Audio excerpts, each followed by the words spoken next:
നിവിൻ പോളി കേന്ദ്ര കഥാപാത്രമാക്കി ഹനീഫ് അതിനെ ഡയറക്ട് ചെയ്ത ഏറ്റവും പുതിയ മലയാള ചിത്രമായിരുന്നു രാമചന്ദ്ര ബോസ് ആൻഡ് കോ എന്ന സിനിമ. 2023 ഓണം നാളുകളിൽ തിയേറ്ററിലെത്തിയ ചിത്രം വലിയൊരു പരാജയമായിട്ട് മാറുകയായിരുന്നു. ചിത്രം തിയേറ്ററുകളിൽ പരാജയപ്പെടുകയും ചിത്രത്തിന്റെ OTT റിലീസിന് വേണ്ടിയാണ് പ്രേക്ഷകർ ഏറെ ആകാംക്ഷയോടെ അല്ലെങ്കിൽ പ്രതീക്ഷയോടെ കാത്തിരുന്നിട്ടുണ്ടായത്.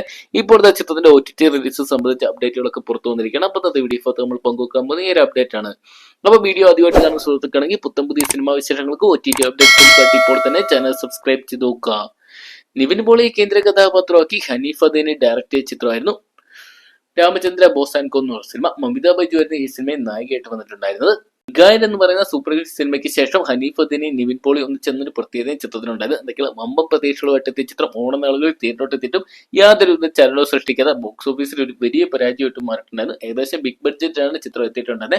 എന്നാൽ ചിത്രത്തിന്റെ OTT റിലീസ് നീണ്ടു പോവുകയാണ്. ചിത്രത്തിന്റെ OTT റിലീസിന് വേണ്ടിയാണ് പ്രേക്ഷകർ വളരെയധികം പ്രതീക്ഷയോടെ അല്ലെങ്കിൽ ആകാംക്ഷയോടെ കാത്തിരുന്നിട്ടുണ്ടായത്. ഇപ്പോഴത്തെ ചിത്രത്തിന്റെ OTT റിലീസ് സംബന്ധിച്ച അപ്ഡേറ്റുകളൊക്കെ പുറത്തു വരുമ്പോൾ ചിത്രം ഒരു പുതിയ OTT പ്ലാറ്റ്ഫോം വഴി റിലീസിൽ എത്തുന്ന തരത്തിലുള്ള വാർത്തകളാണ് ഇപ്പോൾ അറിയാൻ സാധിച്ചിരിക്കുന്നത്. അതോടൊപ്പം തന്നെ ആമസോൺ പ്രൈം വീഡിയോസ്, സൈനാപ്ല തുടങ്ങിയ OTT പ്ലാറ്റ്ഫോമുകൾക്കുമായിട്ട് ചിത്രത്തിന്റെ OTT റിലീസ് സംബന്ധിച്ച് ചർച്ചകൾ നടത്തുന്നുണ്ടെന്നുള്ള അപ്ഡേറ്റുകളും പുറത്തു വരുന്നുണ്ട്. എന്തൊക്കെയാണ് നമുക്ക് ഒരുപക്ഷെ കാത്തിരിക്കുകയാണെങ്കിൽ ഈ വരുന്ന ഓഗസ്റ്റ് മാസമോ അല്ലെങ്കിൽ സെപ്റ്റംബർ മാസത്തോടു കൂടി തന്നെ രാമചന്ദ്ര ബോസ് ആൻഡ് കോ എന്ന് പറയുന്ന സിനിമ OTT പ്ലാറ്റ്ഫോംസ് ഇതിലേതെങ്കിലും ഒരു OTT പ്ലാറ്റ്ഫോംസ് വഴി കാണാൻ സാധിക്കുന്നത് പ്രതീക്ഷിക്കാം. എന്തൊക്കെയാണ് അപ്പൊ നിങ്ങൾ എത്രവരെയാണ് രാമചന്ദ്ര ബോസ് ആൻഡ് കോ എന്ന് പറയുന്ന സിനിമയുടെ OTT റിലീസിനായിട്ട് കാത്തിരിക്കുന്ന കമന്റ് ബോക്സ് പങ്കുവെക്കുക. വീഡിയോ ഇഷ്ടപ്പെട്ടെങ്കിൽ ലൈക്ക് ചെയ്യാനും ഷെയർ ചെയ്യാനും പുത്തൻ പുതിയ സിനിമാ വിശേഷങ്ങൾക്ക് OTT അപ്ഡേറ്റ്സുകൾക്കായിട്ട് ഇപ്പോൾ തന്നെ ചാനൽ സബ്സ്ക്രൈബ് ചെയ്ത് നോക്കുക.